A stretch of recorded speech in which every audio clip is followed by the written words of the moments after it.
Hello, everybody. My name is Marcus Burks, and we're at the players meeting now. Now that we're doing things virtually, everything's a little bit different, but we'd like to welcome you to the inaugural Mount Hood Masters Championship driven by Innova. This is a state championship. It's open to all masters from any state. It's not exclusive to Oregon. It's open to everybody, but it is a state level championship. We'd like to thank the generosity of everybody that's helped put this together, including Innova, Champion Disc. They've been very generous with us as well.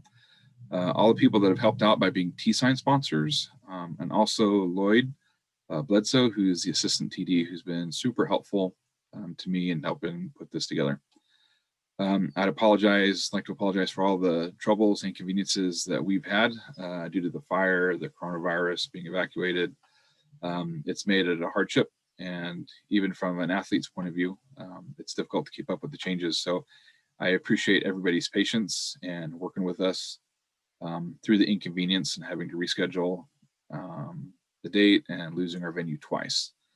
So, however, having said that, when the opportunity came for us to be able to play at Milo instead of Timber and keep the same date, a lot of people originally signed up to play 2 rounds of 21 holes over 2 days. And so our goal when we had to move and reschedule was to keep that format to the original intent as much as possible.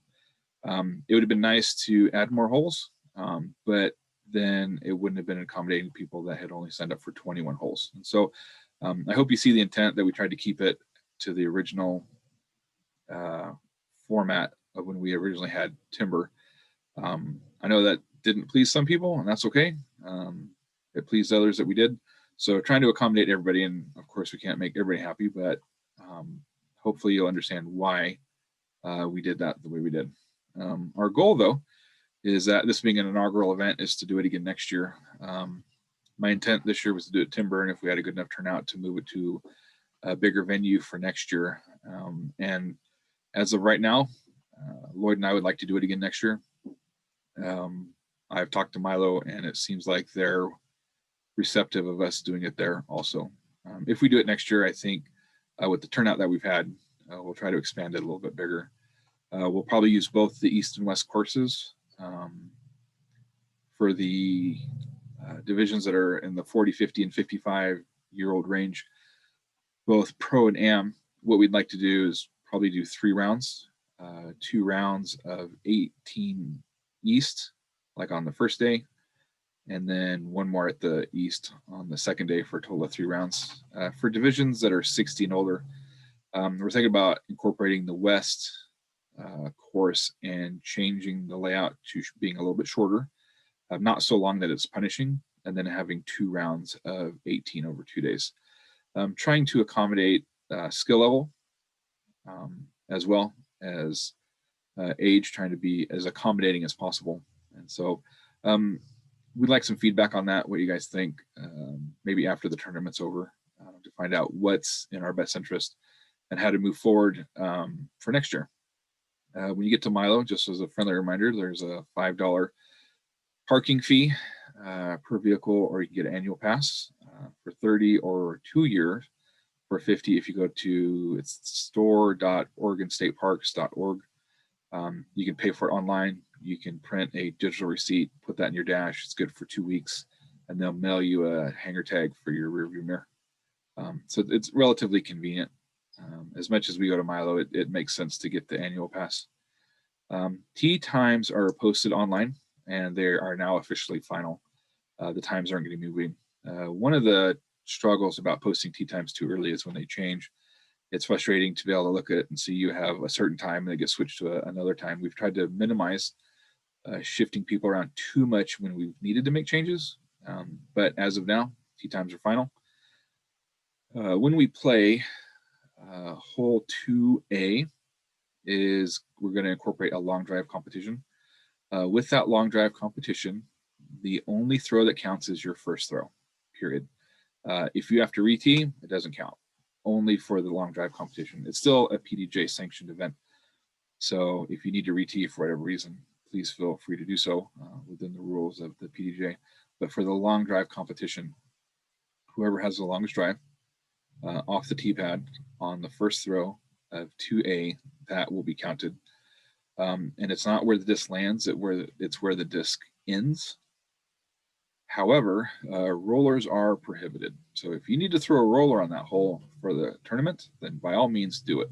But a roller will disqualify you from the long drive competition, which is not a part of the sanctioned event. It's just something that we're throwing in. If your disc rolls a little bit at the end, it's fine. So I think the comfortable way that I feel to put it is it counts if it rolls, as long as it rolls less than 25% of the entire distance, approximately. Of course, we don't have tape measures out there. But the intent is for you not to throw a roller and it count as a long drive. But it's not where it lands, it's where it ends up. So I'm trying to be fair about it as possible. There'll be 3 divisions for the long drive. Men's pro, men's amateur, and women's amateur.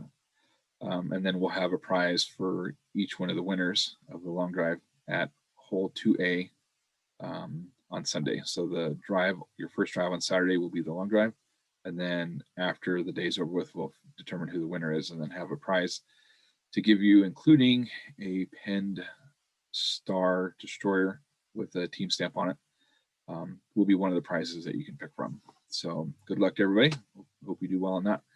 We will be including 6 CTPs as well. And I actually haven't figured out which holes those are going to be on yet. So keep in mind, we'll have that announced for tomorrow.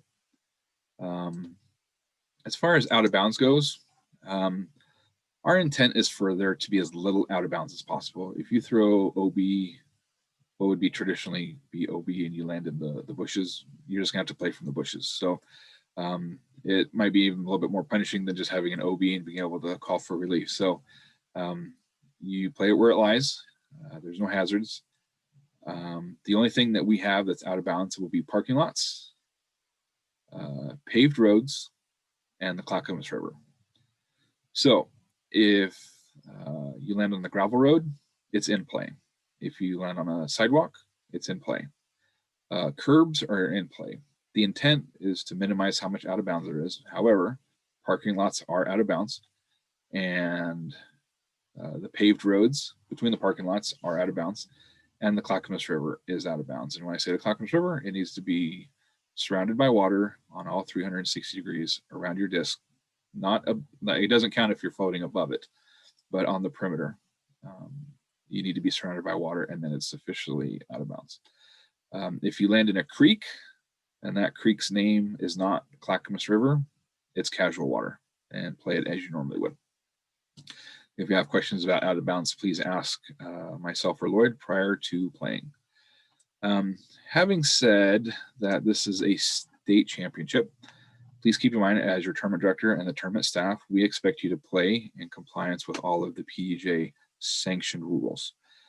All the rules are in play, and we expect that since this is a state championship, that you guys will self-regulate and comply with them. I'm not going to go over all the rules, but a couple of them is that when it's your turn to throw, you get 30 seconds. It's important that we comply with speed of play because we have a lot of people playing and we're only on one course. And if you play slow, it affects several cards behind you as well. So the expectation is that when it's your turn, you can use all 30 seconds. But if you are going over, I expect you guys to be calling and warning people on your card to make sure that we're playing at the appropriate speed of play. If you lose a disc, start the timer for 3 minutes and everybody should be looking. If somebody on your card foot faults, you should be speaking up. Like I said, I've turned a blind eye to foot faults in the past, but this being that this is a state championship, we need to be doing our due diligence to make sure that the people that win are winning because they played well, not because they got away with something. If you putt within 10 meters, you need to make sure you're demonstrating balance. This is a state park, so no tobacco or alcohol is allowed at PDGA sanctioned events. We're not allowed to have pets. And also, because of the rules that have been placed at Milo, we are not allowed to have caddies, so 0 caddies. If we go over 100 people in the tournament, they will pull our permit and we will have to leave. And being the fact that we have 90-some people signed up, if everybody had caddies, we'd be over that number and nobody would get to play. However, having said that, if somebody shows up that is not your caddy and is an audience member, there's not a whole lot I can do about that. It's a state park. It's closed to playing disc golf from outside people, but not closed for spectators. So make sure that when you're there, that you're in compliance with the COVID-19 restrictions as put out by the state. And if there's people that are observing, there's not a lot I can do about that. But the moment they start to help and become a caddy, then you're subject to being disqualified because of park rules. Make sure your discs are uniquely marked. There's a rule, I believe, I don't know if it's final or not yet, but there's some hygiene issues about having a mullet. And so I believe mullets are prohibited, but let me get on, check on that to make sure, because sanitation is actually pretty important. And if you play and it comes into question about what's going on and how to rule over play, the majority of the card has the final say or can contribute to what's going on. And then if there isn't consensus, then play provisional and bring it up to either myself or Lloyd. And then we'll share with you the intent of what the hole was. Don't bother taking pictures because we're not allowed to use that as part of our decision-making process. But we'll discuss that with the card and choose. And most of the time, we're just going to favor, or when possible, or if it's unclear, benefit goes to the player as well. So when the card is discussing it, we expect you guys to do that as well. We've provided a map on Facebook, and I'll email a copy out as well today. The map is a guide. Keep in mind the map is not perfectly accurate, and so don't get upset with me if the course looks one way and the map is another. The course is accurate and the map is not. Because we've had to shift, we had a lot of the stuff in place for timber, like maps and all this other stuff that would have been super helpful, and we can't use those anymore. And so Lloyd works full-time, I'm a full-time student, and we haven't had the time to prepare for Milo as much as we have for timber. So I hope that you guys can be forgiving and understanding that things aren't as up to speed as we'd like them to be. However, we have put forth some effort to get us where we're at, including having a map. So the map is a reference point, but if there's a discrepancy between the course and the map, go with the course. All of the holes have T signs on the long position, except for hole 1. And apparently a car caught on fire and burned it down. The stump's there, but the sign is gone. So please use the map and everything that comes with it. Keep in mind, though, that's not official. What we have on the PDGA side is official, and it's just supposed to be helpful and be a guide. We've also, after some discussion, have decided to add live scoring to the event as well. However, the paper copy is the primary scoring method, and live scoring will be the backup. So I appreciate those of you that have reached out to help me understand that live scoring is an option. I know that cell coverage is poor for some, and it isn't for others, and it's inconsistent. However, it's been brought to my attention that when you do live scoring, even if you don't have cell coverage, it can actually save and push later at a certain point. So once again, as a TD, I appreciate you guys helping give feedback. You guys will need to have a password to do live scoring, and the password is 6 letters. Innova is the word, INNOVA, which is our title sponsor. So that is the password to get into live scoring through the PDGA app. Don't go to UDisc live scoring because the Innova password will not work there because it's not UDisc, it's PDGA.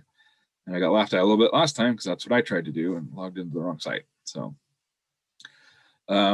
if we have to do a playoff, we will only do playoffs for first place. If you're a tie outside of first place, then you get to be tied. If we have a playoff, we will sudden death. We will start at hole 1 and then proceed to hole 2 and then 2A and then repeat back to 1. So the intent is that if you guys go beyond 3 holes, that we're staying relatively close to Tournament Central and not going all over the park. I want to go over some specific hole information with you guys. So I think a lot of us have played Milo several times, and so some of the things I'm going to say that don't need to be said because we're already familiar with the course, especially with the literature that we're providing with the map. However, there's been a couple of changes in trying to keep the layout at 21 holes instead of 18, like we originally said when we were going to do a timber. We've added 3 holes. So the 3 that we've added is we took hole 2 east, the monster, which is 1192 feet, and we split it in half and made 2 holes out of it. So we have hole 2 we have hole 2A. Hole 2 will throw from the long position, and we will be setting up a temporary basket approximately 285 feet away. It'll be left of center on this side of the group of trees that are present. And then after 2, we go to 2A, which would be the concrete pad that is the short pad for hole 2. And so both 2 and 2A, the long and short pad, are the same placement. Most of the holes have 2 placements, but we're going to be playing from the same placement for the long and short tees on both of those holes. So 2A is from the short pad, and it plays into the regular 2 basket, which is 645 feet. So that's both long and short pads will play at the 645 foot position. As we progress, hole 5 is the basket that is near the creek. However, the basket is on this side of the creek and not in the long position. We didn't have enough time to move baskets, so where they are is where they are. The creek is casual water. It is not out of bounds. If you've landed in the creek, you've probably punished yourself enough, so you can deal with that instead of having to add OB to it as well. However, this is where we've added 2 holes as well. So we have hole 5, which is the creek, and then we've added hole 5A and hole 5B. Hole 5A is 9 west of the 9-hole course, and that, when you play from the long position, is the one at the top of the hill. So if you have a cart or something like that, you're welcome to leave it at the bottom of the hill and then walk up, throw, and then come back down. And if you're throwing from the short pad of 5A, the tee pad is at the base of the hill, so you don't need to bother going up there. You have a little bit of a walk from 5A to 5B, and 5B is 8 west in the 9-hole course. And 5B is the one that goes the opposite direction of which you were going along the Clackamas River. And the Clackamas River is out of bounds. This would be where that comes into play. And then hole 7, just as an FYI, the long pad for hole 7 is near the basket of 6. Keep in mind, if you're playing the short pads, all of the holes have short pad tee pads except for holes 2, 2A, 12, 13, 14, and 15. If that hole has a short pad, it needs to be played there. And to the best of my understanding, those are the ones that have the exceptions. And that's about all I have. So if you have any questions, I mean, a lot of us have been to tournaments before. This isn't new. If you have any questions, please feel free to bring it up at your tee time. Please arrive on time. It's super important that as many people as we have, that the tee times start on time. And if you're late and you message me and you tell me you're late, I will tell you I'm sorry. I'm really sorry, but we're still going to start on time. So try to be punctual, try to be early, try to make sure that you don't gather in groups that are too big. That will get us in trouble. Having staggered tee times, I think, will help with that quite a bit. I know it's nice to see friends, especially this is the first tournament of the season at Milo since the whole COVID thing has happened. So we're really excited about being there. Thank you for signing up for the tournament. Please feel free to provide me some feedback, either Lloyd or myself. You can message me on Facebook or email me, or you can do it anonymously through the PDGA as well. We're always open to feedback and trying to do a better job. Anyway, thank you again, and hope you guys have a great tournament. I look forward to seeing you on your tee time on Saturday.